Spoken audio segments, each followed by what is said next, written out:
Hey guys, so what is up? RedPandaMining here. How you guys all doing? I hope you're all doing really well and having a really great day. In this video, as you guys can see, I have 4 Sapphire Nitro mining specific cards, and these are the RX 470 8GB cards. Some of you may be wondering, where's the DVI port? Where's the HDMI? Where's the display port? These don't have any IO ports because these are the mining specific Sapphire Nitros, alright? So you can see here, just nothing but the card. They're just used for mining, and it's got like a single 8 port there for power, 8-pin power. And yeah, you know, these cards, I think they should be pretty good. I'm actually not sure what kind of memory they have, but thank you to a Discord member who I bought these from. He sold them to me for about $50 to $55 USD, and man, I think it was a good deal. And I'm actually looking for 4 more. Alright, so any members of the community, if you guys have 4 more of these Sapphire Nitro mining specific cards, like 470 8GB, or even the 570 8GB, or even the 580 8GB, I don't mind mixing and matching as long as they are the Polaris cards with 8GB of RAM. I'm looking to build a rig here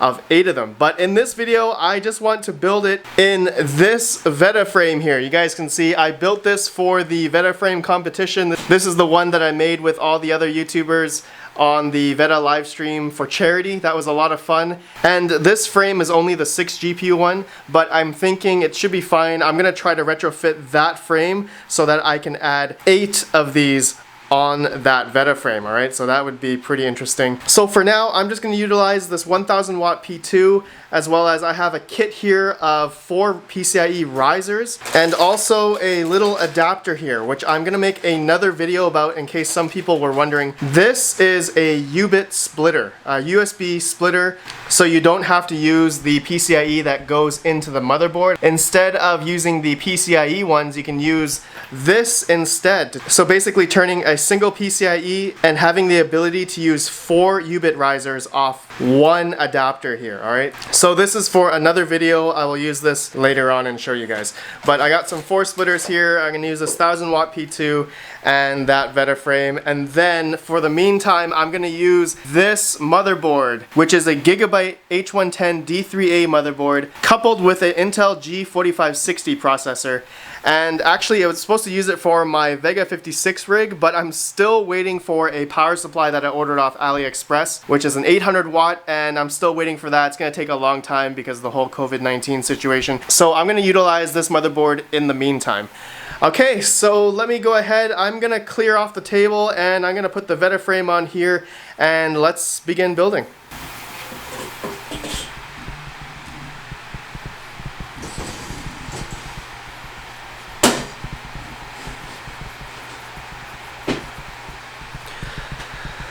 Okay, there we go. I don't think I'll be putting any fans on here anyway. Maybe. I do have extra Delta fans and some other fans that I got off eBay earlier. But I'm going to put the motherboard and the 4 GPUs and the power supply in on this frame. I'm going to do that off camera so I can do this really fast, alright my friends? So you will see it all ready in 3, 2, 1. And there we go.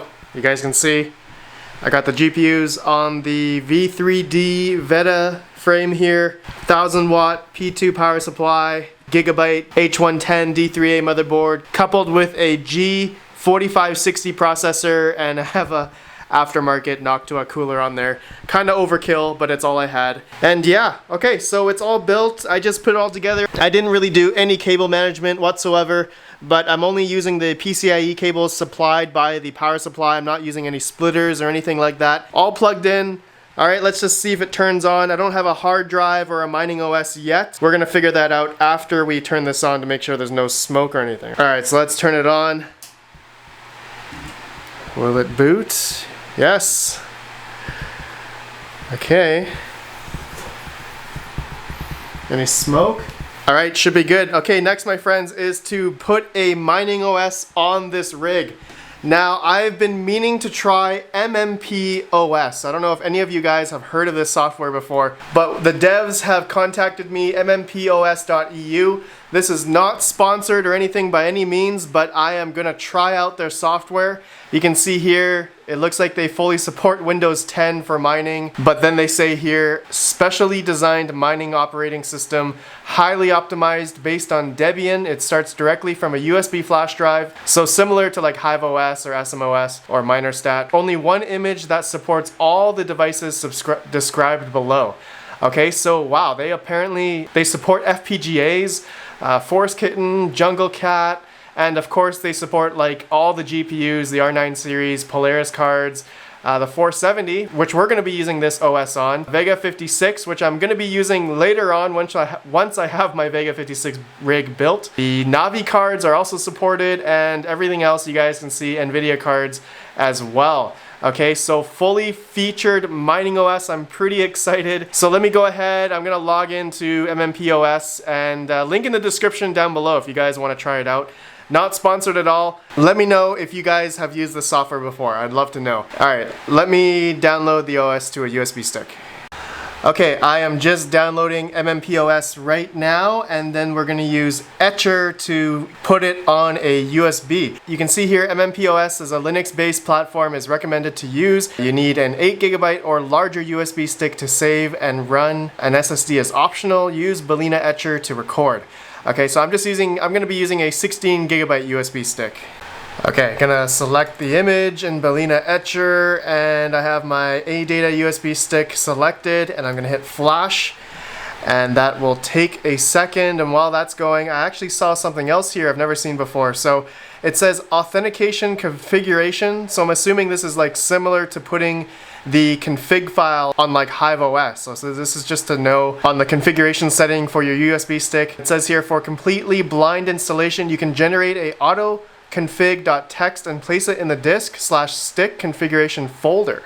So we'll definitely have to do this. I already put in my RedPandaMining 01 as a test. Password, it says user password.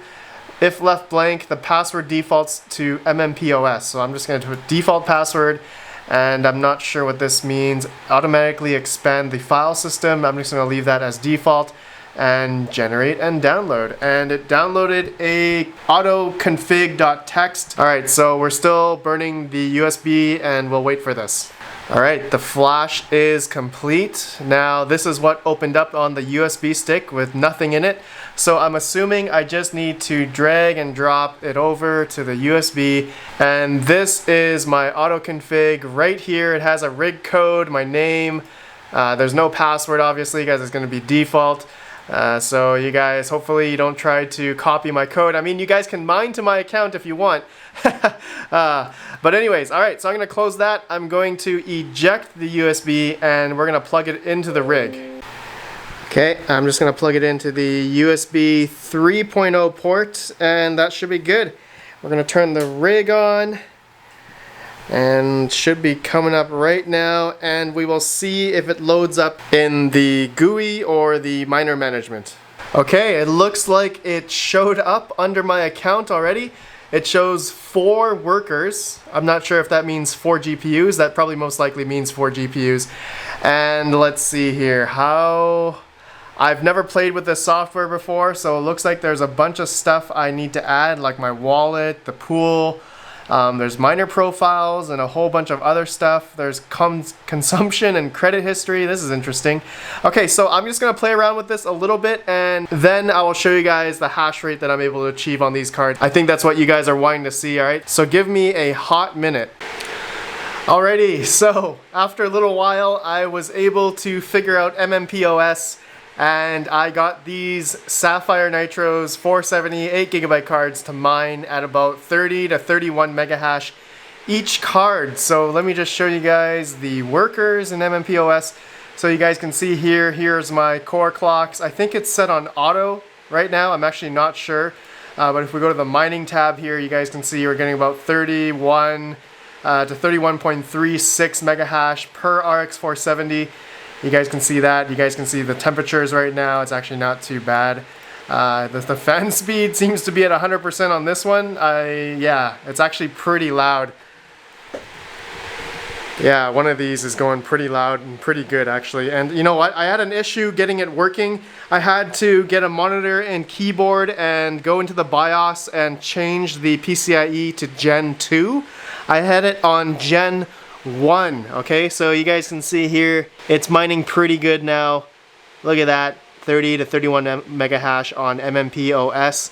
It's looking pretty good. And I'll have another video, you know, giving you guys a little bit more of a review of MMP OS. And it's a Linux mining OS that I've never heard of before until recently.